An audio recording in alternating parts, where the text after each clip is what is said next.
Hey, thank you everyone for joining the webinar today. I'm going to wait just another 15 seconds to allow folks to settle in and pile into the webinar before we get started.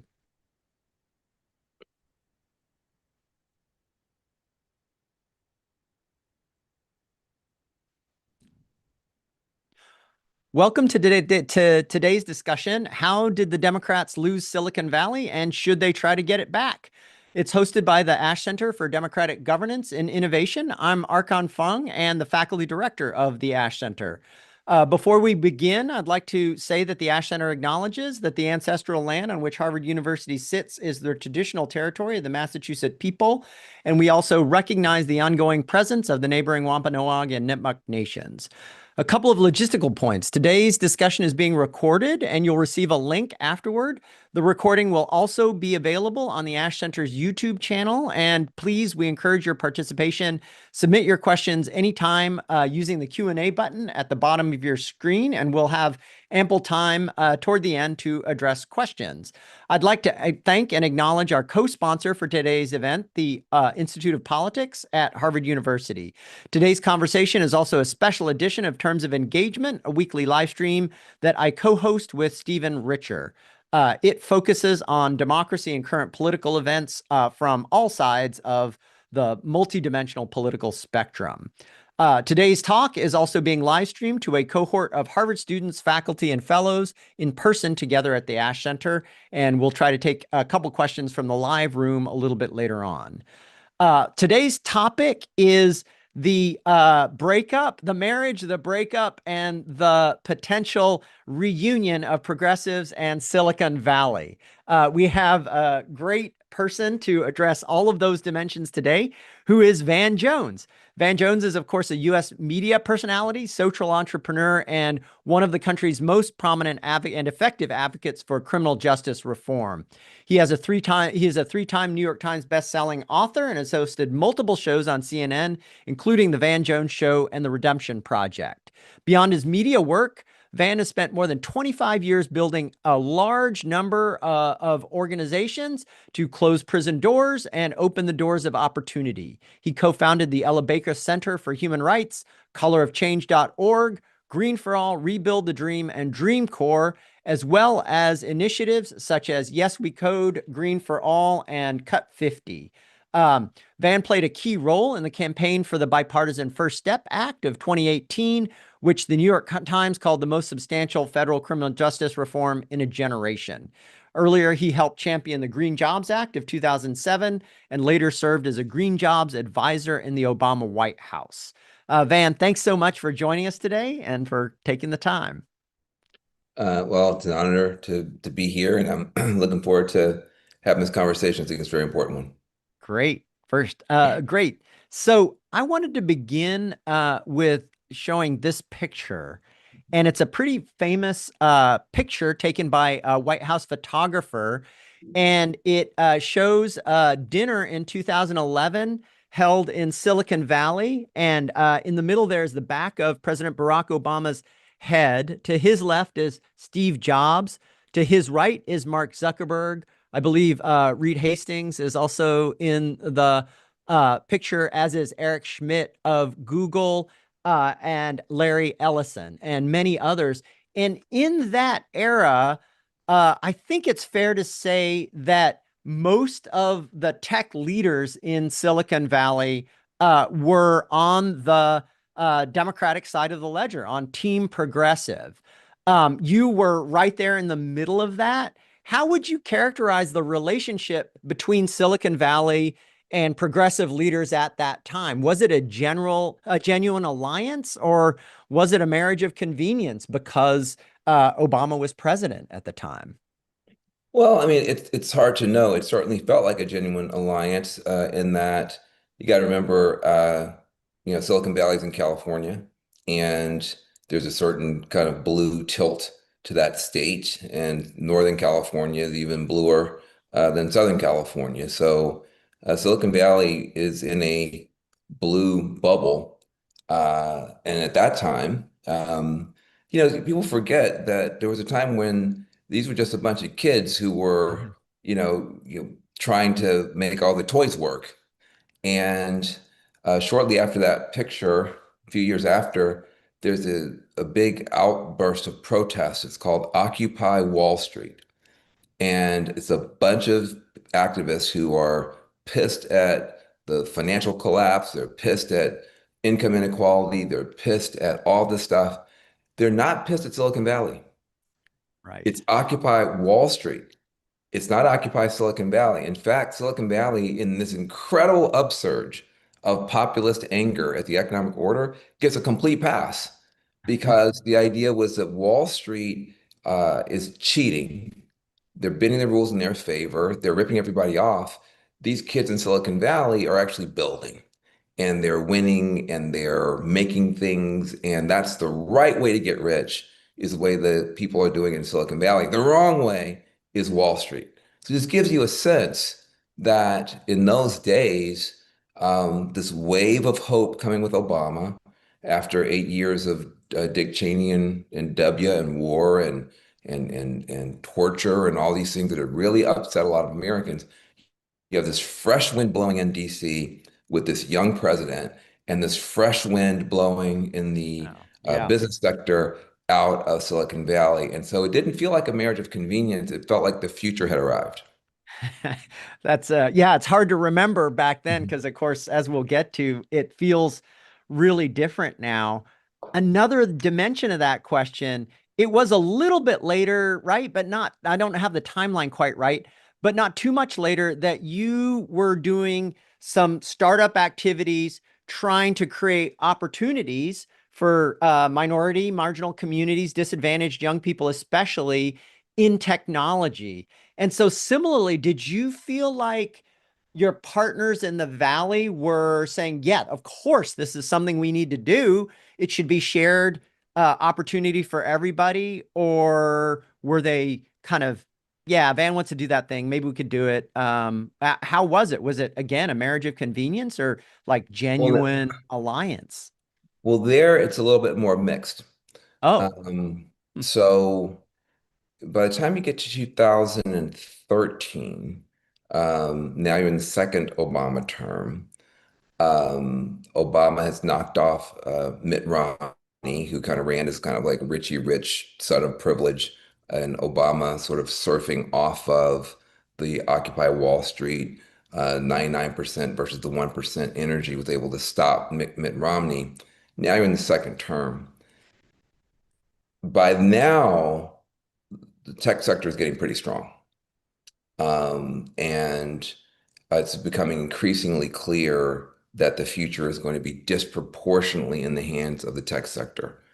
And actually, Reverend Jesse Jackson, the civil rights leader, who's been one of the youngest people in Dr. King's camp, who was actually there present when Dr. King was assassinated April 4th, 1968, and who had run for president in 84 and 88, turned his attention to Silicon Valley. And he had had a pattern, Reverend Jackson, of going to big corporations, especially in his day, big corporations that had a lot of black customers, but mm, no black corporate board members, no leadership. black C-suite people, and making an issue of that unfairness. And so he shows up in 2013 in Silicon Valley saying, and he bought one share of Google, one share of Facebook, whatever, and would go to But he's the Jesse Jackson, so he he's gets to go. exactly Jesse Jackson. He shows up and says, "Hey, we want to see your numbers in terms of, are you hiring people who, don't all look one way?" And convince them to share that data. Those numbers were pretty shocking Yeah. in terms of how low the African American and Latin and Native American participation was, how low the female participation was in terms of people being hired.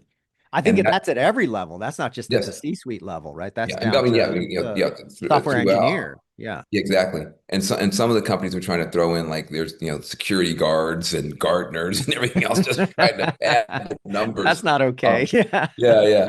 And so then a bunch of us you know uh, began to try to Oh. help to close that. Prince, the beloved rock star who actually passed away 10 years ago today, April Oh. 21st, 2016. But he was alive at that time, and he backed my effort. And we called it Yes We Code, kind of an homage to Obama's Yes We Can, Yeah. but we called it Yes We Code.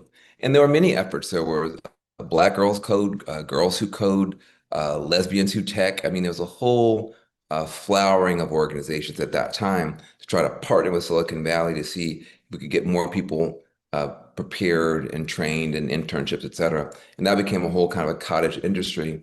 And obviously, in anytime you do something like that, there's some people who are very enthusiastic. There's some people who are kind of being drug along because they have to be, and there's some people who are actually hostile. But you can't say it was all one or the other. It was a mix. There Yeah. were people Yeah. who were very interested, very excited. There were people who were very much not.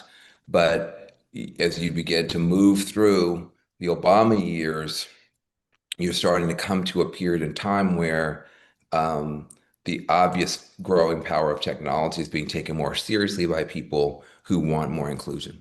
And Yeah. I was in that wave. Right. And I mean, you have had exposure to a large number of industries. This kind of some of the questions from the audience that people registered before have to do with bro culture and the manosphere and how that plays into it. Did you feel like what we understand now as tech bro culture, which is not, doesn't at least feel to me all that racially inclusive? Do you think that's a new thing, or did you sense that as part of the culture of the Valley in some earlier form back then, compared to that is other industries like the auto industry or the finance industry or what have you? Because, like you say, it is everywhere, but it takes Mhm. different forms and manifestations. In those days, it seemed more innocent. Uh-huh. It seemed more, um, om sins of omission that grow out of, people having come up in an industry that was a bunch of white guys and a few Asians, Yeah. and just not having exposure, not having much consciousness or awareness, but it's felt very innocent. There wasn't this lock-in that eventually came of we're anti-woke, we're anti-DEI, we're Yeah. anti-this. And it became almost a point of it's become almost a point of pride to be contemptuous of these claims of discrimination or contemptuous of the efforts to try to become more inclusive. That's a later feature. I see. In those days, yes, there was, and you would even use the term unconscious bias. That Yeah. was sort of like, maybe there's some unconscious bias, or maybe people are just unaware of what they're unaware of, Yeah. and Yeah. it it didn't seem sinister. It didn't seem like it couldn't be transformed, and people were working hard to transform it. Now, there resistance, yes, but it wasn't. It didn't seem hard or toxic at that stage. Yeah. As it was now. Okay. So now I want to really fast forward quite, a decade and a half to the current moment. And unlike that picture in 2011, at least the orientation of tech leadership politically feels very, very different. So you have Peter Thiel, you have David Sachs, you have Elon Musk, maybe Larry Ellison, some others who are basically quite MAGA aligned at this Yes. point. And that's not all tech leadership. I think you could say there's some more pragmatists in the middle. I guess I would put Tim Cook and Bill Gates in that category, maybe Satya Nadella. And then you have some progressives as well, Laurent Powell Jobs, pretty clearly, some others.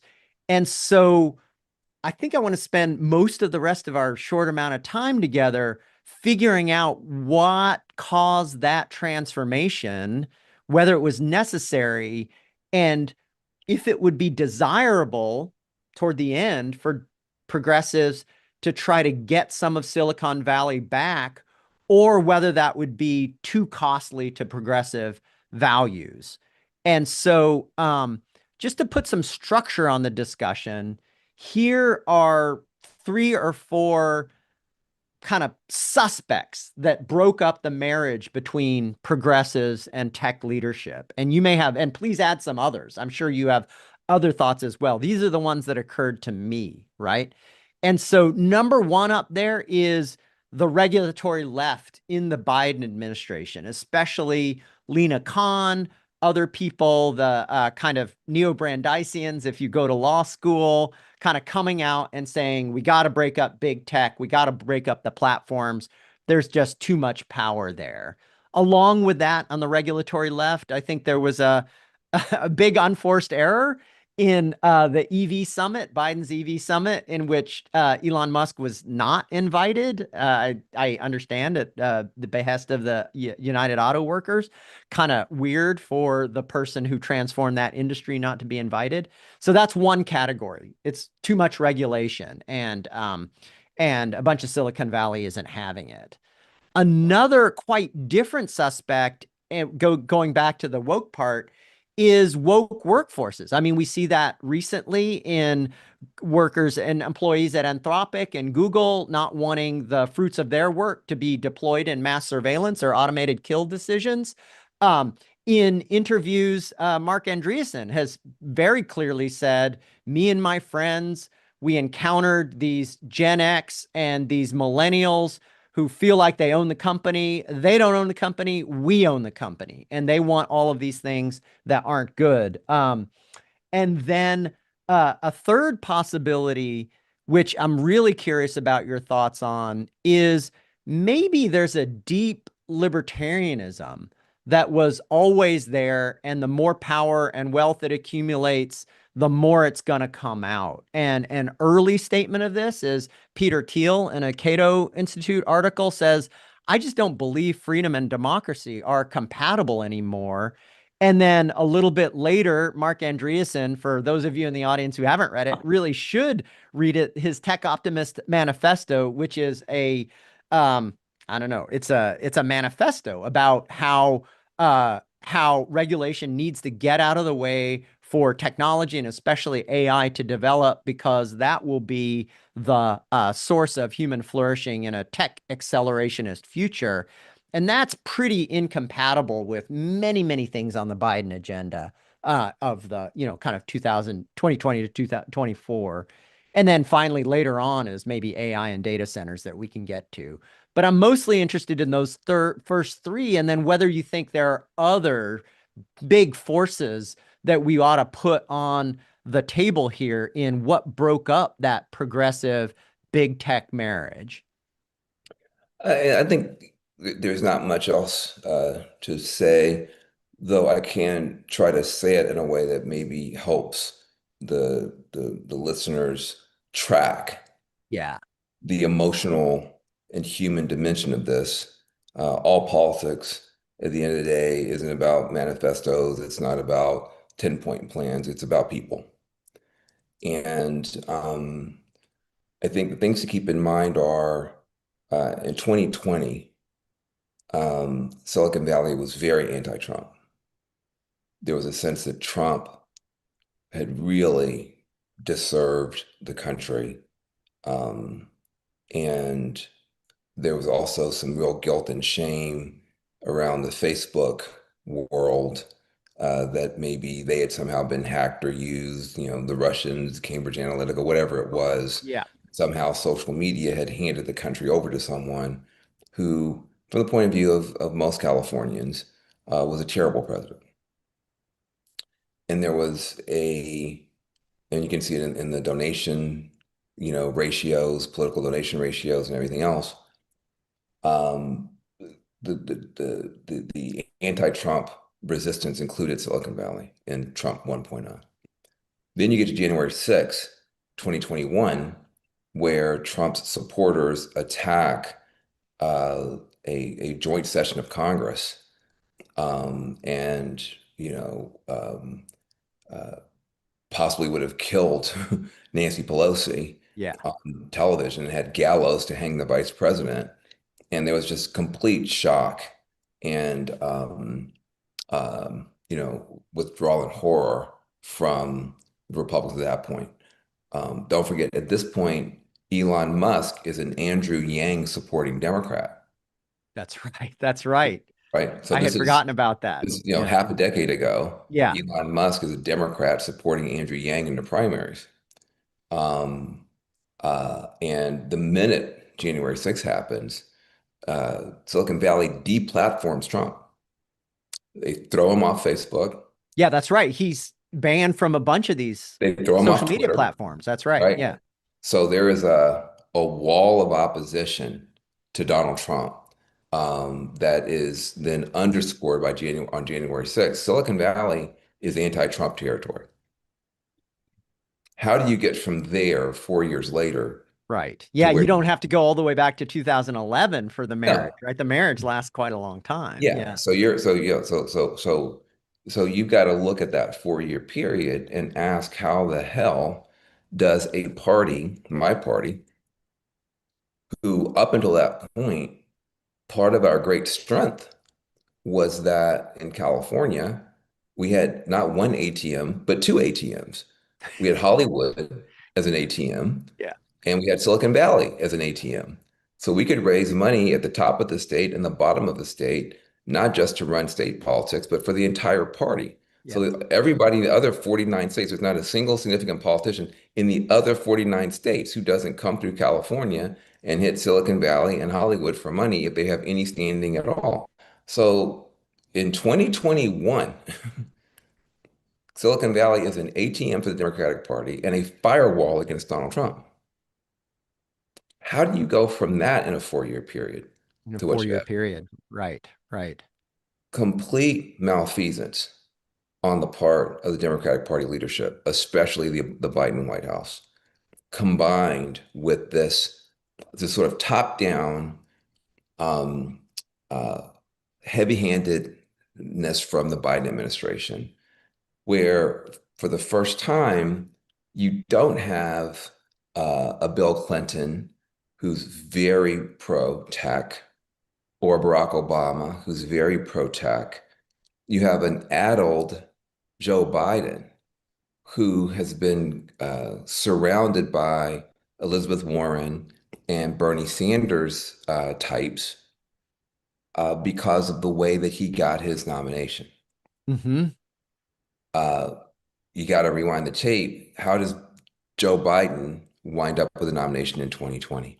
Bernie Sanders is coming on very strong in our primary, and it looks like it's going to be, and The Economist predicts in 2020 it's going to be a Bernie Sanders versus Donald Trump matchup. This terrifies the Democratic Party establishment. For one thing, they're not socialists, and the other thing is they don't think that Bernie Sanders can beat Donald Trump. And there was a kind of an understanding that so we went into Iowa. Pete Buttigieg beats Bernie in Iowa, but they screw up the vote count. And nobody knows that Pete's won for a month, so it doesn't matter. Yeah. Pete Buttigieg pulls off of Barack Obama and wins in Iowa, but it doesn't matter because it took them too long to count. Then we go to New Hampshire and Bernie wins. And it looks like Bernie's going to get the nomination. We get to South Carolina, and Jim Clyburn, the great Yeah. black leader, says no. And Yeah. We're not having this. we're Yeah. not having this. He points to Joe Biden. The black turnout for Joe Biden is overwhelming. And basically, Jim Clyburn takes the mantle from Bernie and hands it to Joe Biden. The minute Joe Biden gets past Bernie, and if it had been anybody, if it had been Pete, anybody, everybody else drops out to stop Bernie. This works, but now you have a big problem in our party. And the problem is we already did this to Bernie once before. And when we did this to Bernie in 2016, his supporters did not support Hillary Clinton at the same numbers, and she was beaten by Trump. So you now have to figure out a way to get Bernie and his supporters on board. And it is my understanding that there was basically a handshake and a deal that Bernie was going to get a lot of people into the administration. I can't prove it, but that's what everyone has said. Well, that's what happened in economic policy and regulatory policy. Yes. Yeah. And so suddenly, for the first time, you don't have a Bill Clinton style or an Obama style. You have this bastardized Biden Bernie style in the federal government. And they're East Coasters. They're not Californians. They're East Coasters. They don't respect Silicon Valley. They don't understand Silicon Valley. They don't see this hub of innovation. They don't see this incredible source of support for our party. They see a bunch of monopolists. Right. They see big business. and they go after them. And so you have suddenly these Silicon Valley guys saying, Kamala Harris is a California senator. We sent her to DC. We spent money. We helped you.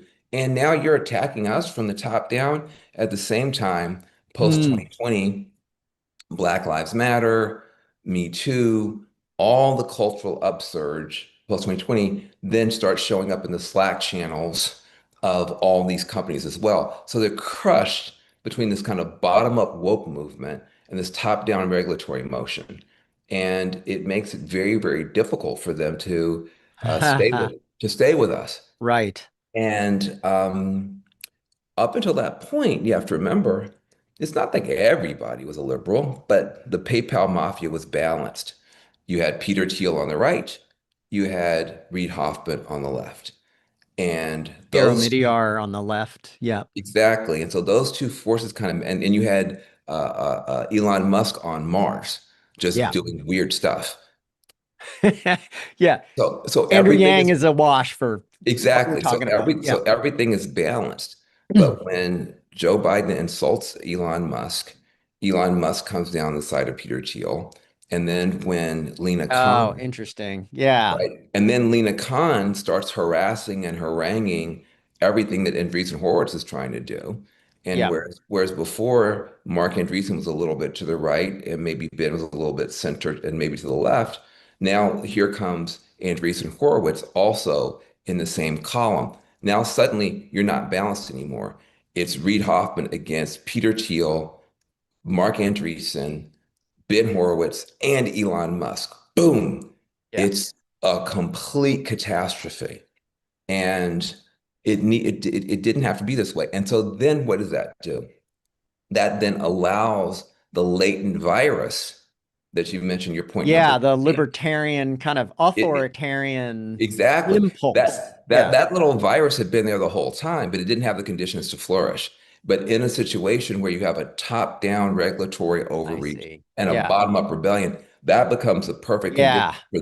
for this virus is always there to then flourish. So the sandwich, the woke workforce plus Yes. the heavy-handed regulation, you think kind of creates a space for the kind of Yes. teal idea, this To David take off. Sachs teal kind of Right. to gel And and take then off. Yeah. and then, maybe if there is a fifth factor here, at a certain point, they aren't these kids anymore. These idealistic kids, trying to make their toys work. A decade plus later, they are monopolists. They are incredibly powerful economic actors, and monopolists tend to want to make government submissive, and so or to do those kinds of deals. And so there is an economic interest. You can take all the psychodrama out of it and just say, well, listen, once you get monopolists and monopolies, they tend to act badly. Yeah. But I would say, Yeah. What is that path not taken? That because both things are true, right? It is true that the Biden administration is pushing this big anti-monopoly kind of break them up policy, which wouldn't have been my preferred approach, but I understand, what they were trying to do. But it is at the same time true that Silicon Valley is an engine of innovation, but they've mm, also become monopolists and the world's biggest engine of inequality. sure, yeah, there's ways to deal with that, but there's a smart way and a dumb way to do anything. Here's a dumb way to deal with the rising economic power in your country. Just antagonize them with no interest in partnership. And that was the Biden administration approach, pure antagonism. For instance, you take the crypto community.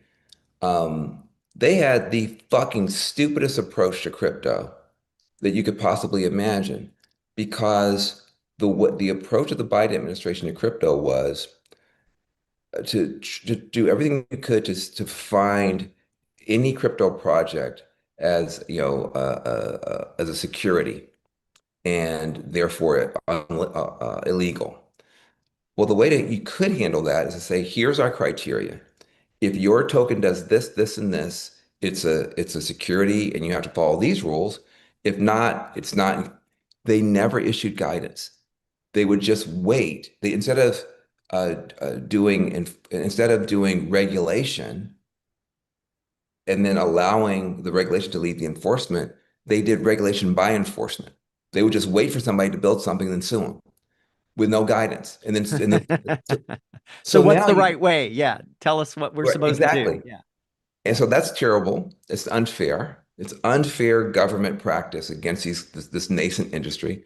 But then they had a whole other piece of stupidity in it, which was, well, if it's clearly just a shit coin, if it just is a useless nonsense thing that nobody in their right mind could mistake as a security, well, that's fine.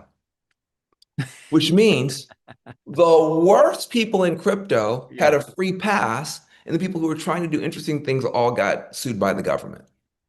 So you're just creating enemies when you literally could have had one meeting and come up with shared rules and frameworks and kept the crypto community with Mm, you.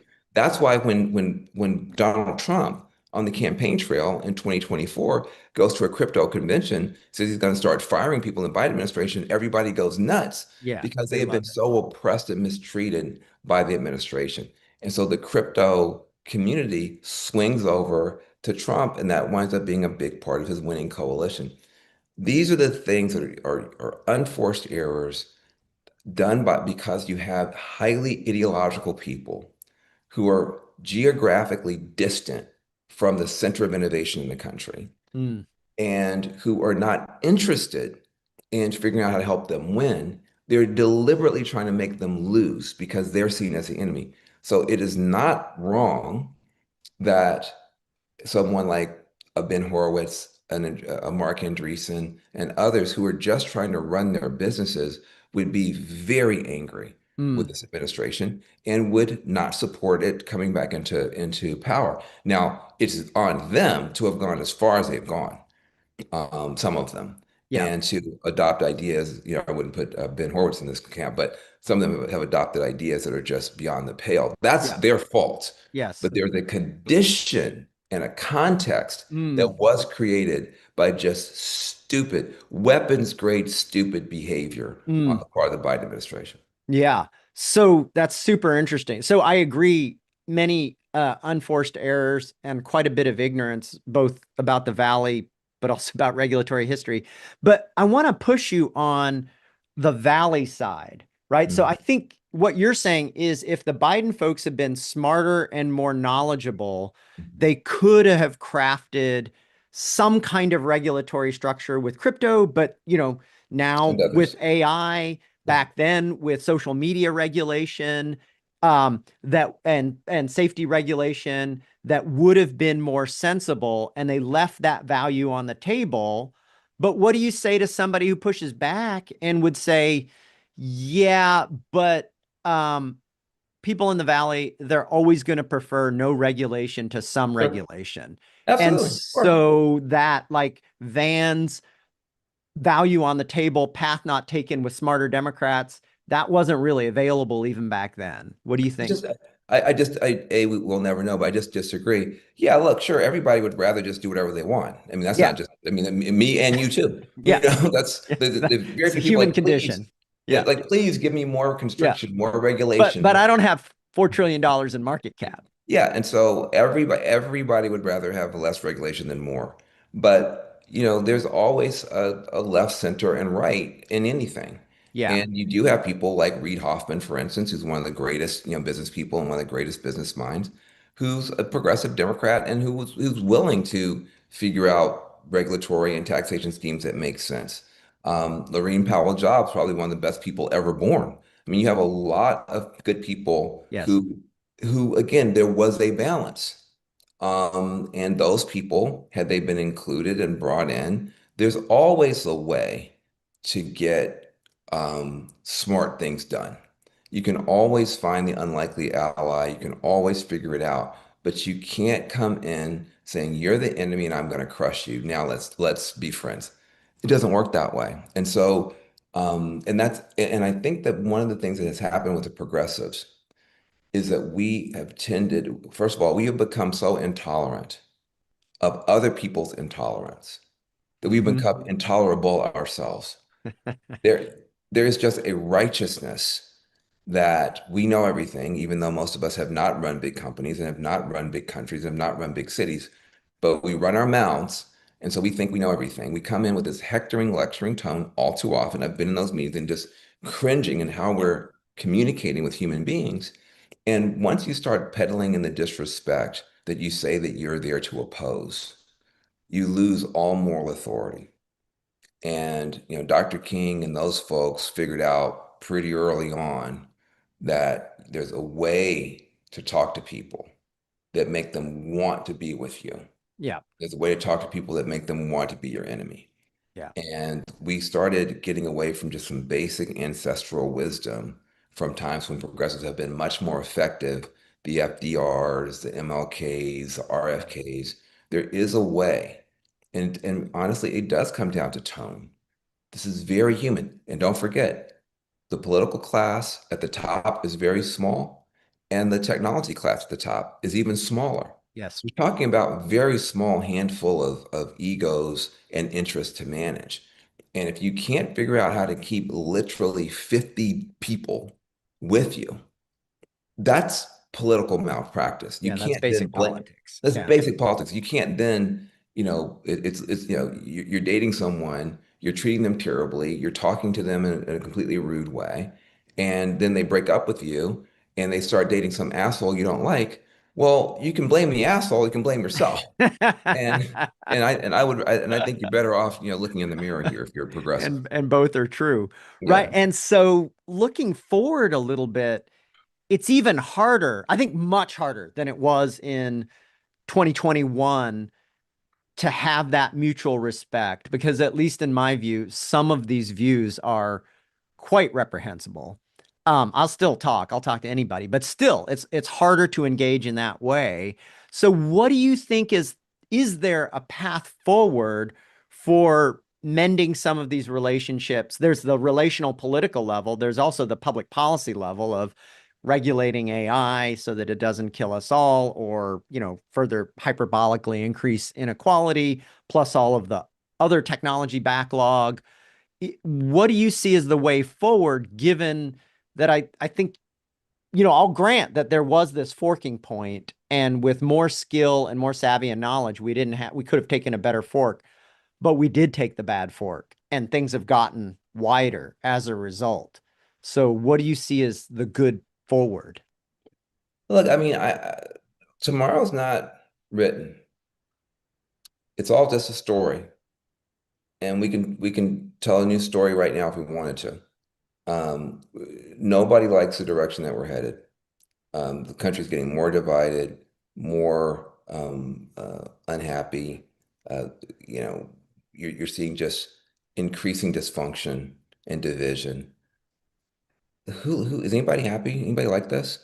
So when you have a situation that even the people who are winning aren't happy, I mean, the people who are winning, the so-called tech bros, they still feel aggrieved and defensive and unloved, and then certainly the people who are on the progressive grassroots side feel increasingly disempowered and helpless. This is not a good situation. It comes down to leadership. Um, there's a deal here. There's going to have to be a new deal between, just like in the last century, there have to be a new deal between the people and the government to get us out of the Great Depression and to build the middle class and to build the country. There's going to have to be a new deal between people and the technologists. And some of that will be mediated through government, some will be mediated through philanthropy, some will be mediated through different products and different tech stacks. But this is not going to work. And everybody knows it's not going to work. And what I would say to anybody who's listening is there's a big leadership challenge here.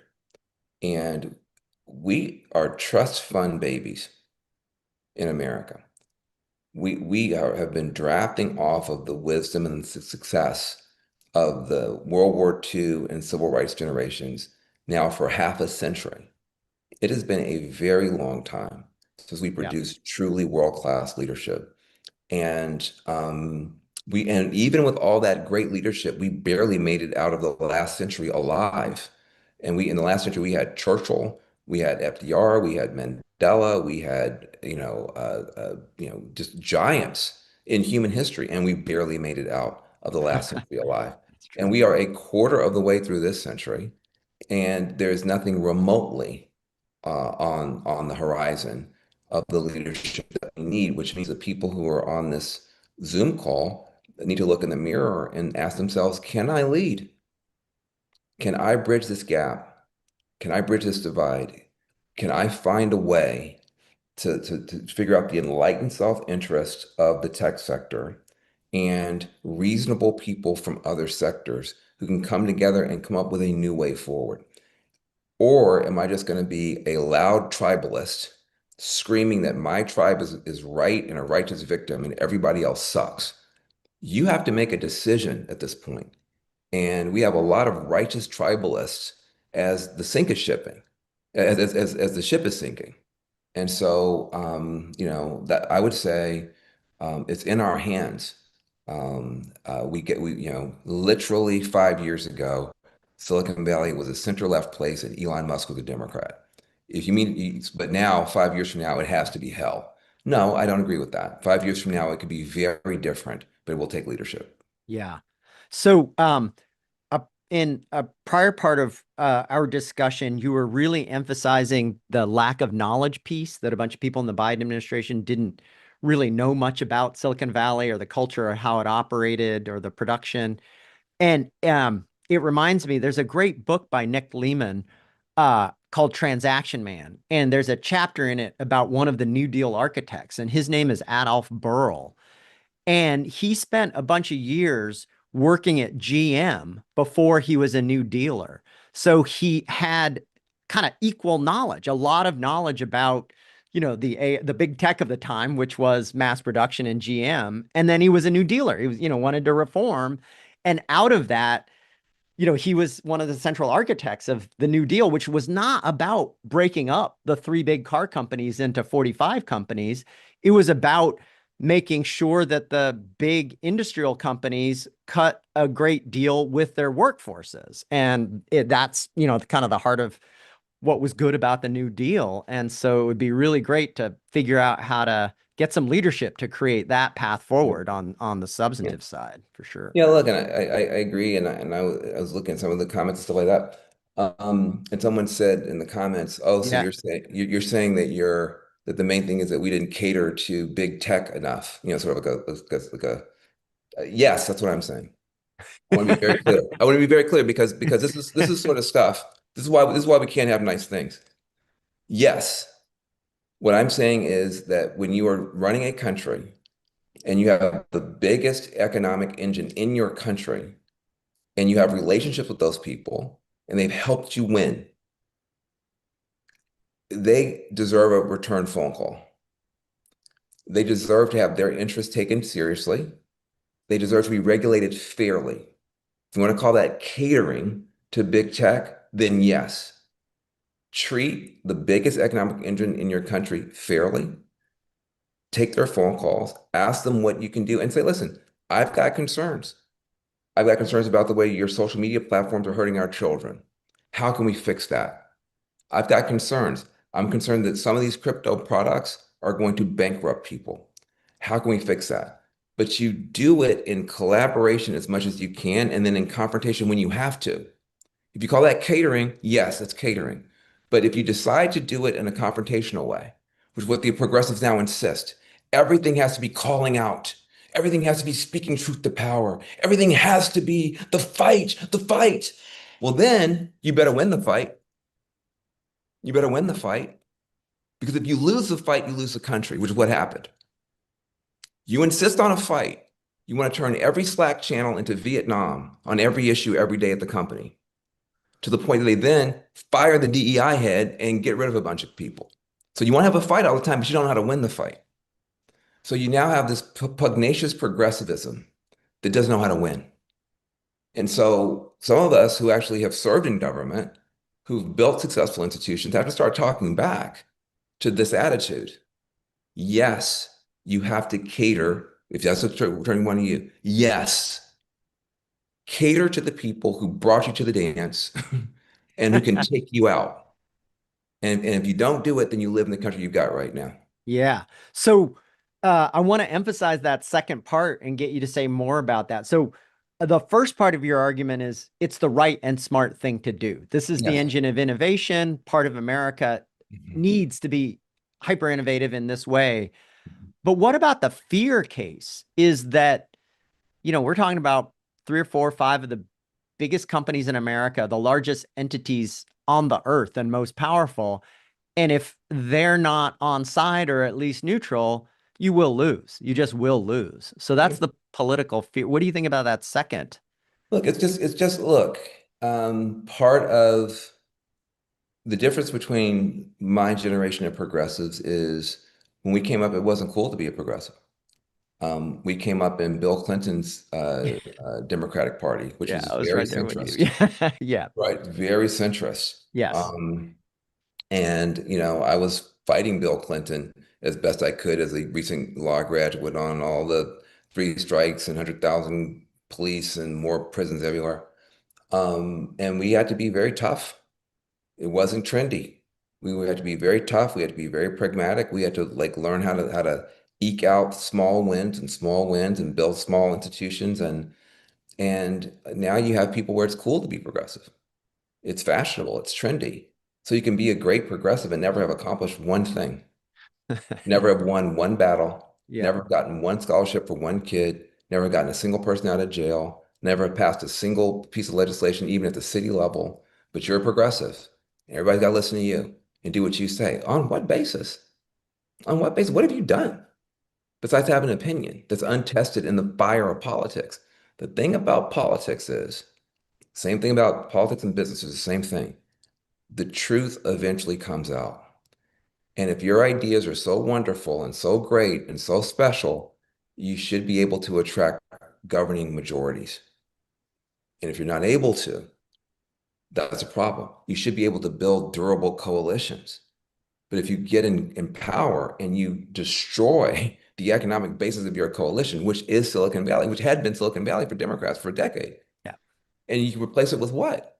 You replace it with people who have opinions, who don't know how to win elections, who don't have any money, who don't have any technological prowess, but they sure are mad at the rich.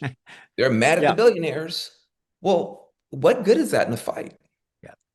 So Good. this is where the progressives, I think, we have to recognize this is the most important decade in the history of humanity because what happens with this tech sector?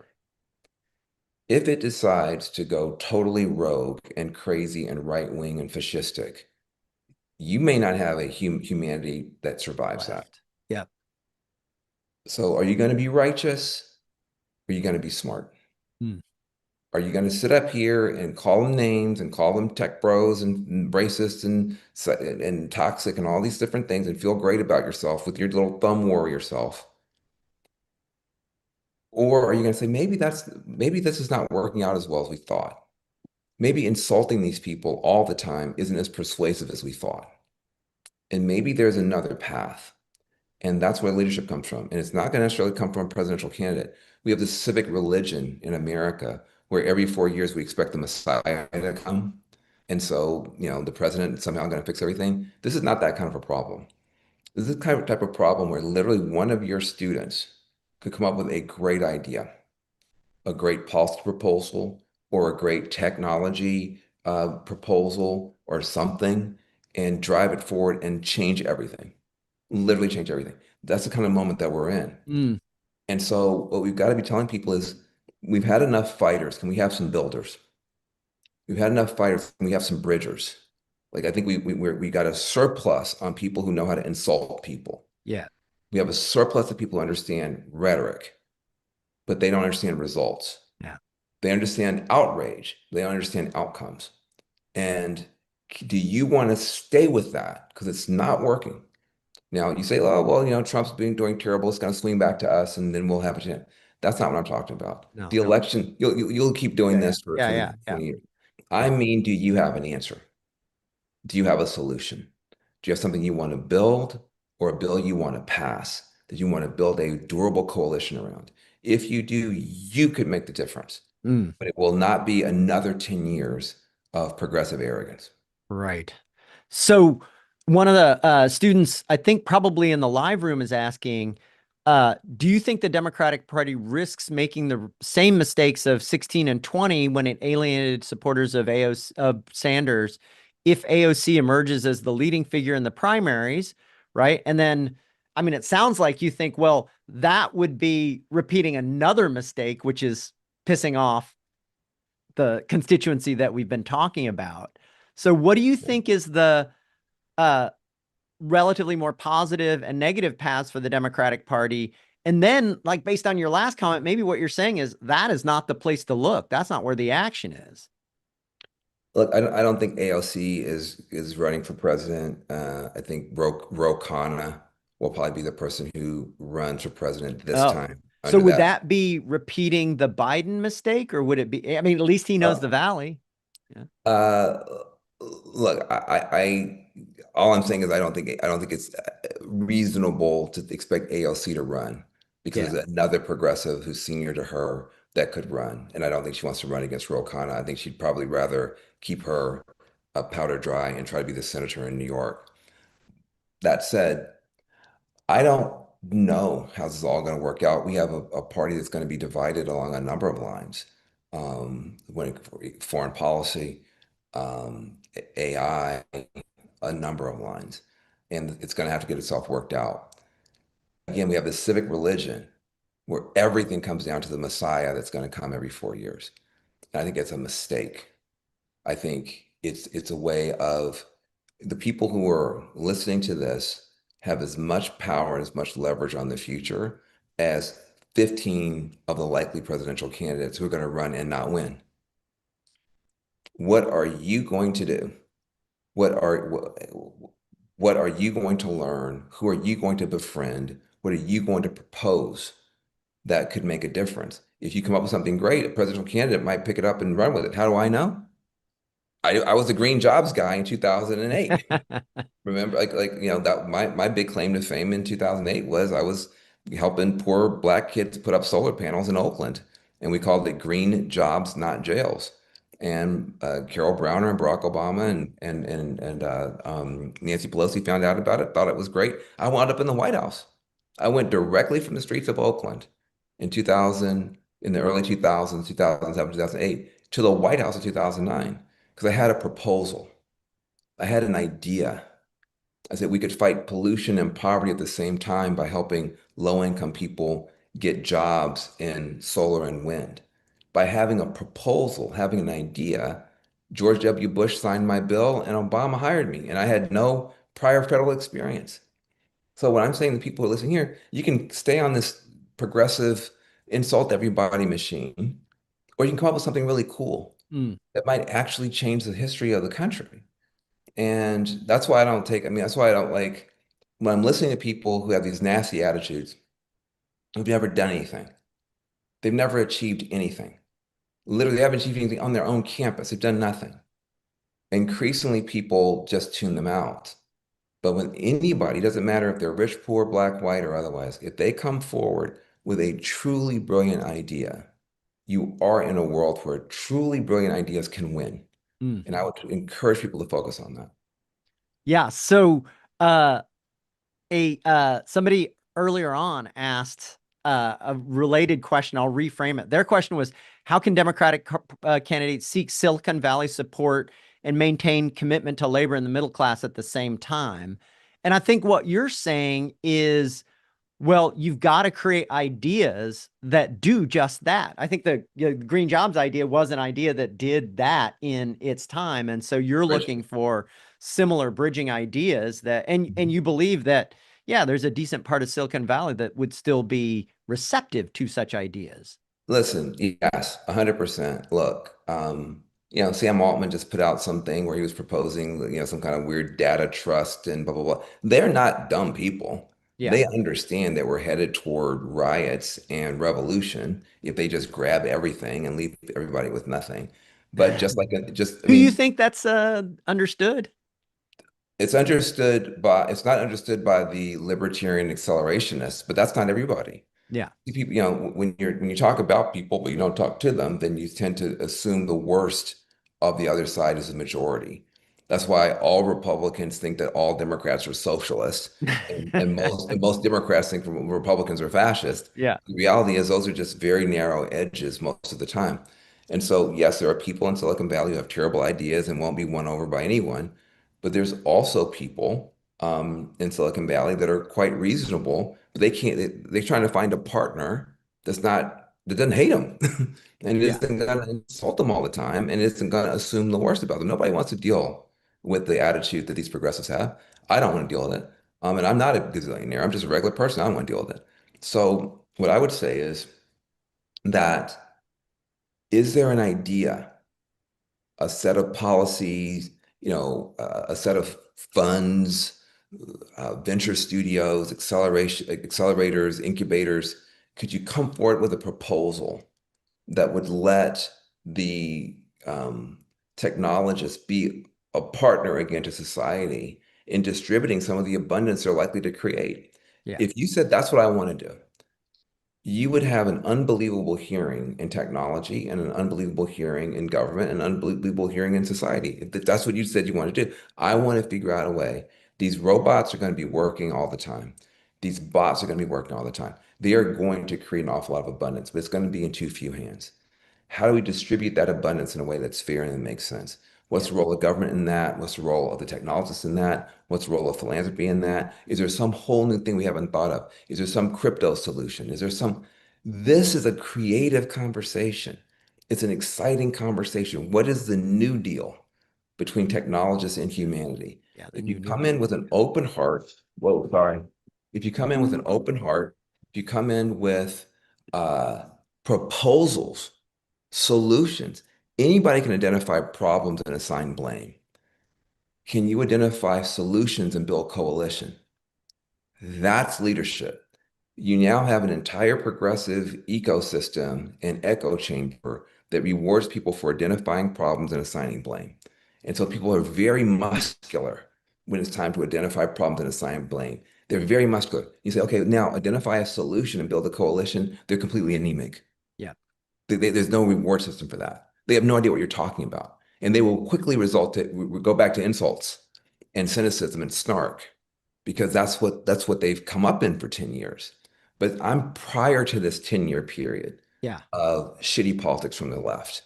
I'm from an earlier period where you actually had to produce results in neighborhoods, produce results for young people who don't have shit, produce results for people in prison, produce results for people in housing projects. You have to produce results, and by producing results, you become much more humble and you're disciplined by the effort of coalition building. And that's why the left is so weak right now. They know how to insult, they know how to tear down, they know how to deconstruct. They're great at that, but they can't reconstruct. Yeah. And we're in a period now of where reconstruction is needed. Yeah, so I think that's a great inspirational note to and challenge to end on. I think Silicon Valley is an engine of innovation of economic and technological ideas. But I think on the left and right, you're right. The ideas that have currency are actually really old ideas that aren't really solving the problems that we need them to solve or building the coalitions and constituencies that we need to build. So as you said, it's an open invitation for these new ideas that are going to solve our policy and political challenges. And uh, I guess I think it's a five alarm fire for those new ideas. If they're not coming, we're all in a lot of trouble. So Professor, let me just say this to you. We're in trouble. This is not headed in the right direction. And more of the same ain't gonna get it. Crazy accelerationist nonsense from the tech sector is not going to get it. Ultra woke, rude bullshit from progressives is not going to get it. This is Manhattan Project, roll up your sleeves, holy shit time. Like this is how are our children gonna survive time? This is no joke time. And if a small number of your students want to be a part of that conversation, I'd be happy to be in that conversation. I'm sure they do. Good ideas will save us.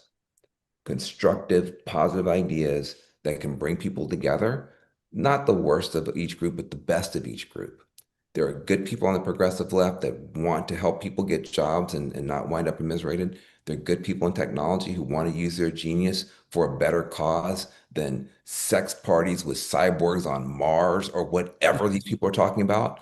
And the good people are going to be brought together by good ideas, not by insults.